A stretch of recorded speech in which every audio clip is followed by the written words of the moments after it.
give us something that is going to benefit us, especially in this month of Ramazan, to make ourselves to become more free. That is the purpose of knowledge, purpose of being a servant, to become more free. Free from yourself and more chained to the one who is your master, your sultan, the one who is your beloved. So when that beloved overtakes you, he becomes part of you. You become part of the beloved. You are part of the beloved anyway. We didn't understand that. So people are crying because they're separated. Once you understand how you are not separated and the steps to take, you're not going to cry so much, but your ego is going to cry. Until a certain time when the crying is not going to affect you so much. So the purpose of the knowledge is to make us to become more free, free from ourselves, free from our ego, from our desire, to understand it. Because to step on it, to control it, to have power over it, means that you are free from its power, its control.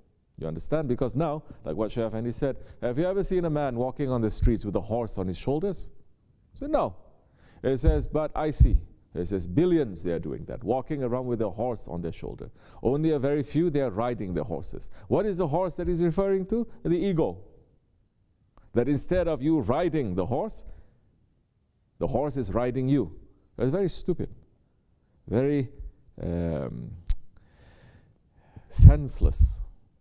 It is against to our nature. So, once you are controlling it, not only you're free from the idea is not to just take it out. You understand? Some kind of understanding, some kind of beliefs, they say you must kill it. It's not, the idea is not to kill it. It is there for a reason. And Allah is saying, ride on that. That becomes your burak. So it's not to kill. You take it off first. And then you must learn how to ride it. It's a few steps. So you are asking the question, what is it about the nature of the dunya? Sometimes it overtakes you like that, and then just one smile from your Shaykh or being with the brothers, then everything, it goes away.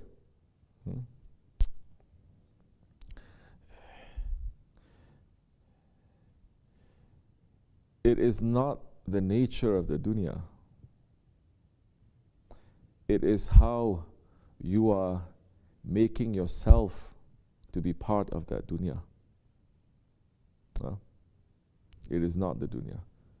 When you look at the dunya, let's say this physical world, it's as if mankind doesn't belong here. Yes or no? Everything is working perfectly. As if mankind doesn't belong here. We don't fit. In fact, exactly, that's what happened. Adam alayhi salam was sent into this world. And before he was sent to this world, Shaytan went around everywhere into this world, boosting all the animals, all the creatures, seen and unseen, to say there is one that Allah is going to send, and He's going to kill you. He's going to steal from you. He's going to murder you. He's going to torture you. He's going to cause you so much pain. That's why when Adam alayhi salam came into the world, in the time of what? The Hajjat time, the time of Fajr. He came, all the animals of the world were gathering at that time to kill him. Because Shaytan made that fitna. But Shaytan made that fitna. He's not speaking untrue. There is truth in that, but there's also untruth in that. Because what is mankind doing now? Exactly what Shaytan is saying. Destroying everything, causing pain to everything. That things Allah subhanahu wa ta'ala, Ya Latif, delicately creating for thousands of years, we can destroy just like that. For what? For what? For nonsense, for greed. What nonsense. Like the early settlers, just to punish the Native Americans here in this country, there are millions of those bisons. Bison is very holy to the Native Americans, so they say we cannot catch this Native American so much, but we can destroy their spirit. So they're riding on their horses, they round up tens of thousands of these bison, and they're running them down, the bison's running away from them, until they came to the edge of that place, the Grand Canyon, and they all jumped down and they died. You understand? What a sickness mankind has. That is saying, even something beautiful I must destroy. But that is not man, that is Shaytan, mixing up, guiding the ego. So, now, man doesn't fit, it looks like, into this world. This world is always there. And this world is working perfectly. All of creation is working perfectly. Without us even being there.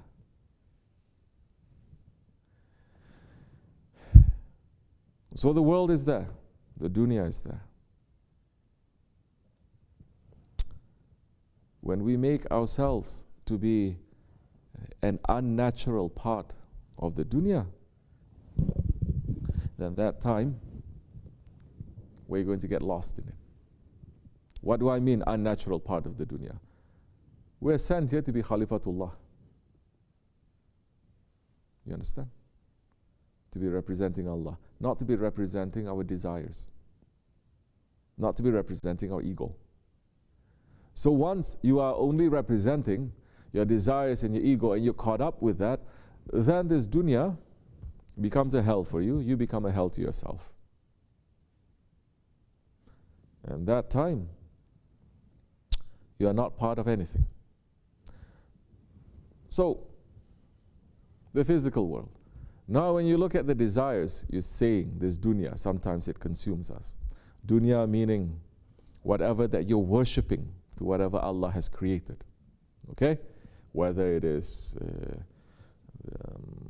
the confusion around you, or the politics, or the material, or understandings, or these kinds of things. If you're worshipping and you are losing sight, you're losing sight of your Lord. Those things there, they exist without you too. If you don't think about it, it's not there. When you think about it, it's there. When you think about it, it's there, correct?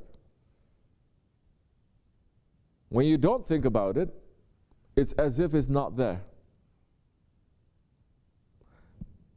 And this is to something that Allah subhanahu wa ta'ala is saying, that this world has no reality. This world that has no reality, you can play with its reality. What's that saying? That one saying? Come back to? Yeah. So you need to come back to that reality. Okay? So what is it that you are giving reality to? What is it? You are so troubled. You are so worried about, let's say, some people were so worried about what to eat. So worried, thinking what to eat. Later you eat, suddenly the worry goes away. It's not real. You're thinking what to wear. Up, a toothache hits you. Suddenly that worry goes away. There is no reality there. You're worrying about everything, the burdens of this world. And Allah is saying, the khutbah, Allah is saying, one day you'll finish from that too.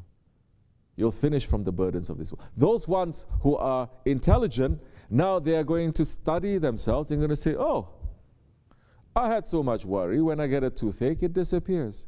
When I see something and I laugh, it disappears. When I get sad, let's say, differently, it disappears. When I go to sleep, it disappears. Astaghfirullah. Go to the bathroom, it disappears. So who is making it to appear or disappear? You are. So it's not the dunya that is holding you like that. It is you giving the dunya that reality. Why is it that you're sitting next to the Shaykh and the Shaykh just smiles at you and everything disappears? Because you believe in the Shaykh and you want all the other stupid realities that you make, but you don't have the power for it to disappear. You're looking to that one, and that one has the power to make it to disappear for you. That's why when you sit, and there is a time inside of the time, and maybe he's not even doing anything, but you're free, because now he is taking you somewhere else too, because he is somewhere else, because his reality is somewhere else. He is not giving the reality to this. You understand? He's not giving a reality to the Shaytan and to the ego. He's giving the reality to Allah and His Prophet. He's giving the reality to Akhirat. So now, when you are so filled with the reality that you're making to the chains of this world, and you're asking for help, and you're sitting next to Him, and because you ask for help, it's easy for the help to reach to you. Everything may disappear, and Him and His reality is only that which is in front of you. Sometimes you're going to get a feeling, sometimes you're going to see something, sometimes you're going to smell something, but that takes you out from this asfal safilin.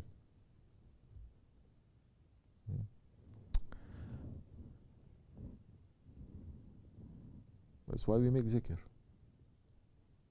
That's why we make the rabita. Rabita with the zikr. You understand? It's fighting. Your ego is kicking back. Fight. Sit. Make the rabita with the Shaykh. They're saying, we give you a very simple example. Be with your Shaykh. That's what it means. However that you want to be with him. What is the strongest feeling that you have when you are with him? When you are not with him physically, remember that. Until that can maybe change to something much stronger. Because when I say, for example, Rabita, for example, those ones of you met Shaykh Efendi, then you're going to say, okay, he is here, I'm next to him, he's next to me, da-da-da. That is from the outside, this kind of eye looking. From outside, this kind of eye looking, one man and one man, correct? Don't be that kind of rabita too. Because when you're in the presence of your Shaykh, is it one man and one man? No. You disappear, correct? And only He is there. And Allah is giving us these eyes as a example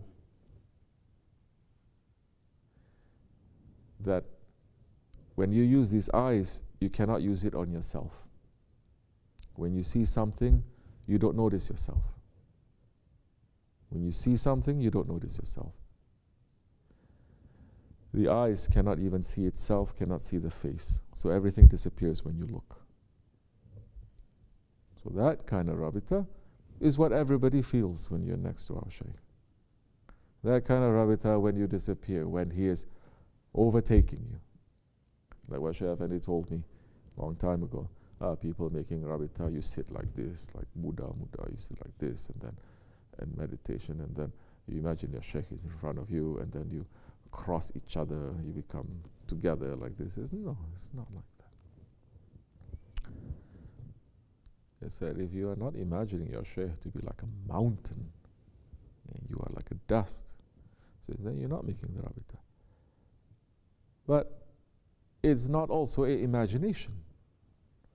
It is not also imagination to think, oh, I'm just a dust and my Shaykh is... It's not like that too.